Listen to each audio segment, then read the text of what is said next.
In the name of the Father, and of the Son, and of the Holy Ghost. Amen. Amen. You may be seated.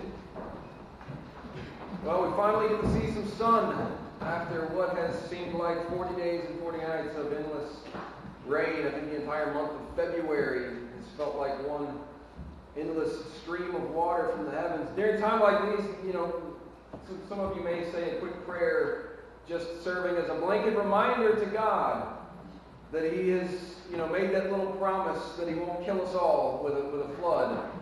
Way back in Genesis 9 when that happened. The early pages of Genesis, and we get a little bit of a taste of Genesis this morning in our readings. The early pages of Genesis give us those epic stories of humanity's struggle. The flood is obviously one of those. We have the story of the creation and the garden, and then that segues into the flood and the tower. Before the book starts to settle into a more domestic focus. Genesis 12 hits, and all of a sudden you see the writer kind of start to focus in on one man, one family, and his descendants. Abraham comes to the forefront, and he's held up as a picture of faithfulness. Someone who was willing to listen and heed the call of God just to go. Pick up your stuff, pack up your family, and just go. Don't worry about the destination or the length of the journey or the perils that you'll face along the way. Just start walking and trust me to guide you and to fill in the details. And Abraham does. Abraham is faithful to the call of God. He's trusting of the purposes and plans of God, willing to wait in confident expectation for the fruition of this divine plan. Ultimately, that's what faith is. That's probably a pretty good summary of faith. Waiting in confident expectation. So we're given Abraham and his son Isaac and his son Jacob, and ultimately the writer of Genesis is walking us towards something. Though we're presented, this epic backstory and these tales of struggle, ultimately what the writer is doing is filling in the history of a people that had spent 4 centuries in slavery.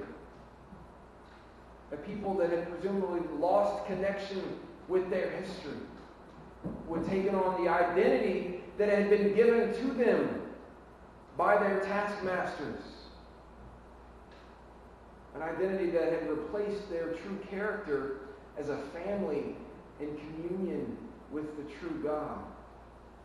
So when Exodus opens, the people have been in slavery for years and years and years. Genesis closes with the story of how they got there. This incredible story of God's providence that were presented in the last few pages of the book of Genesis. So Joseph is this incredible character. Again, one of the descendants of Abraham. And Joseph, of course, undergoes this series of calamities under no fault of his own. You probably remember he's first held in just terrible contempt by his brothers. Not only because their father clearly favored him above, all the other brothers, but also because of his willingness to share his dreams with them, which they perceived as prideful, delusions of grandeur. Maybe you remember some of those dreams. Them all being shafts of wheat, and they all bowed down to his shaft of wheat. He's so, anxious to share this dream with them. Of course, it turns their favor against him pretty quickly. So Joseph is hated by his brothers. But God spares him from death at their hands. But his fate, doesn't seem like it's that much better. He's sold into slavery to a passing band of traders. And after this, he's subjected to slavery and imprisonment. But around each corner, what we see is that the hand of God is always made plain in his life because of his character and his demeanor and his faithfulness. He finds favor at every turn. So Joseph rises from the lowest prison to the lofty height of the palace. And the story, of course, concludes with this almost theatrical reconnection of the sons of Jacob in chapter 45 of Genesis, what we just read. So I won't give you all the details, but a famine has devastated the region. But through the preparations made by Joseph, Egypt is in a pretty good place. The only power in the region that's actually stocked and ready for the 7 years that are to come. Within the first 2 years, we already see that the surrounding areas are desperate for help. Things are looking pretty rough. Joseph's brothers, in an attempt to find food, to go buy provisions, they end up on his doorstep. Of course, unaware that their brother was even still alive, much less that somehow he's risen to the person of power that they meet as they seek aid. So Joseph reveals himself in chapter 45 in this dramatic fashion. And they are, of course, expectedly speechless at first. I'm sure after the shock subsided, the only emotion that could have replaced it would be utter terror. We thought we were going to die of starvation. Now it turns out that we're going to die in some, spectacular fashion by the hands of the brother that we so mistreated. But Joseph quickly alleviates the fear gripping their hearts. He says, don't worry.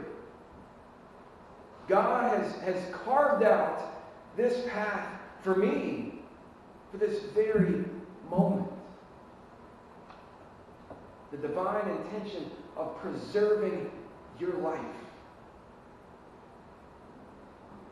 Of course, it's not hard to see, some lessons here for us in this story. We may not understand the reasons why God has brought us to the place that we are, but we can be rest assured that there is a divine purpose for it.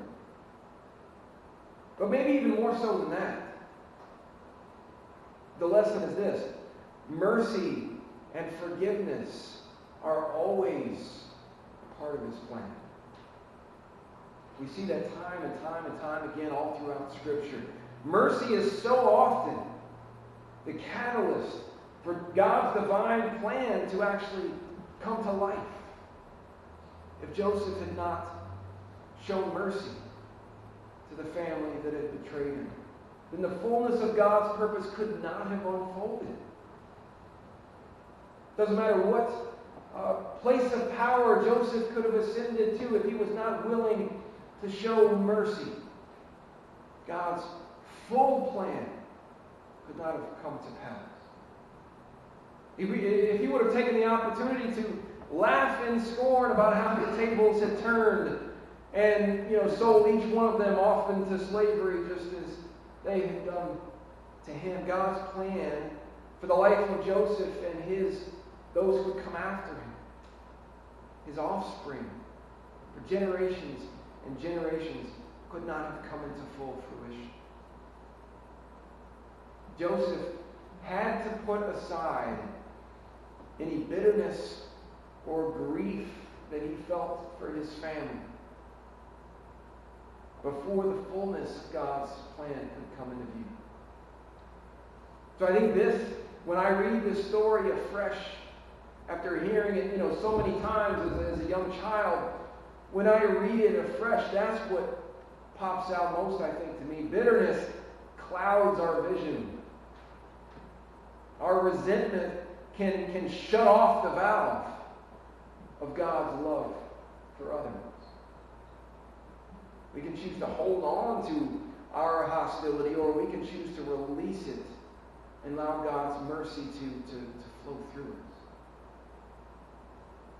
Mercy Ultimately, God asks us to show mercy to others because that's what He has done to us already. Jesus says, however much you measure out, that's how much is going to be measured to you. Mercy is at the heart of God's divine plan, always. Mercy is at the heart of Christ's work on the cross. So in the words of the writer of Hebrews, let us with confidence draw near to the throne of grace, that we may receive mercy and find grace to help in time of need. Amen.